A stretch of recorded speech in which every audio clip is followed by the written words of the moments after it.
lot of people, they don't really know what an oyster farm is. Sometimes people ask me, do I grow oysters in Durham?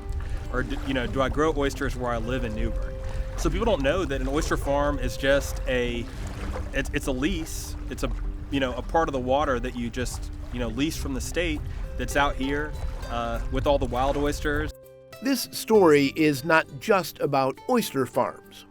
Oyster culture industry nationwide has been growing really fast, and it looks like it's going to continue to grow. It's a really important source of aquaculture, local seafood. It's about measuring change.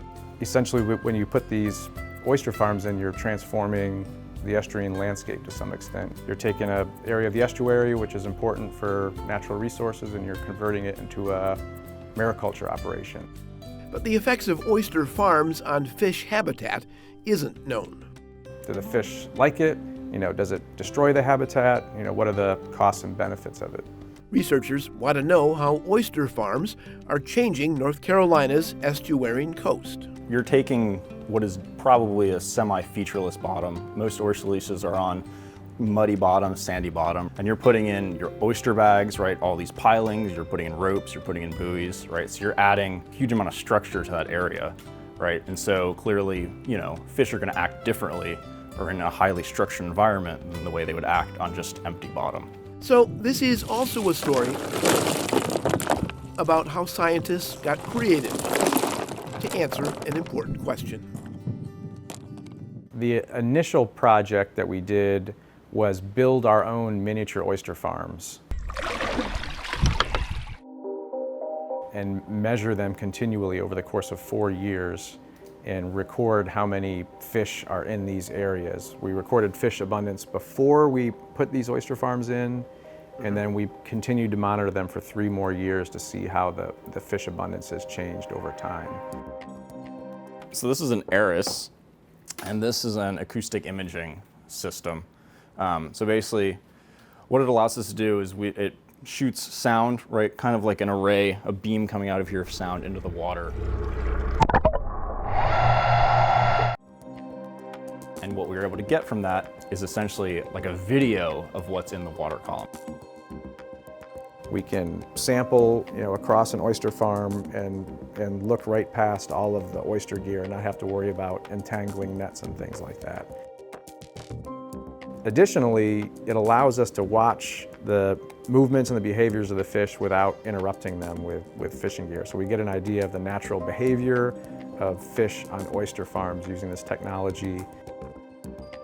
And we had one of our technicians basically pretend to be the oyster farmer, flip the bag and shake it.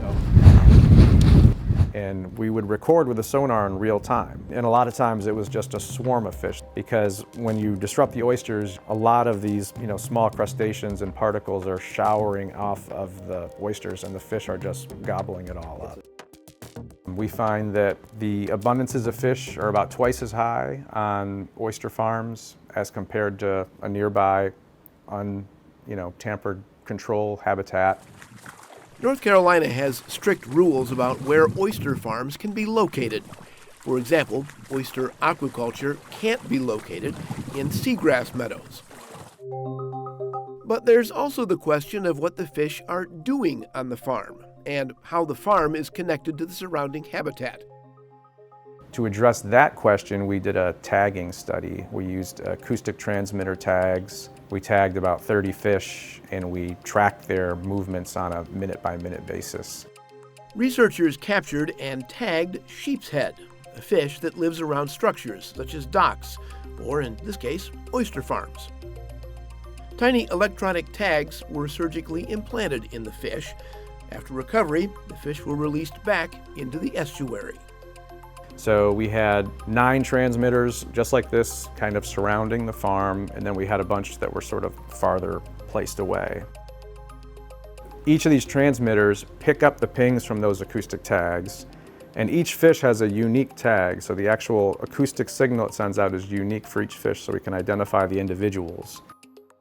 And based on the difference in when each receiver picks up that signal, we can actually triangulate the exact location of each fish each minute. So we can track the fish on a meter by meter scale as it moves through this area.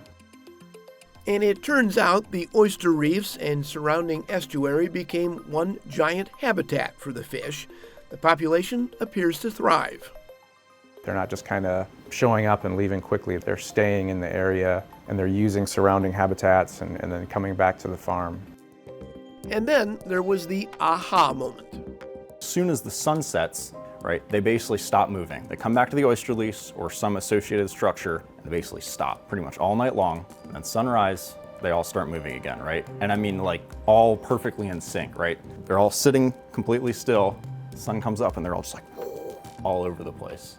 So the fish are sleeping if the fish sleep, I guess? Yeah, and so that's like an interesting question, but I think you can at least assume that they're resting, right? And that they're resting on the oyster lease because it's a good place of refuge, right? Or they're watching TV and streaming Yeah, something. or hanging out, yeah, watching Netflix.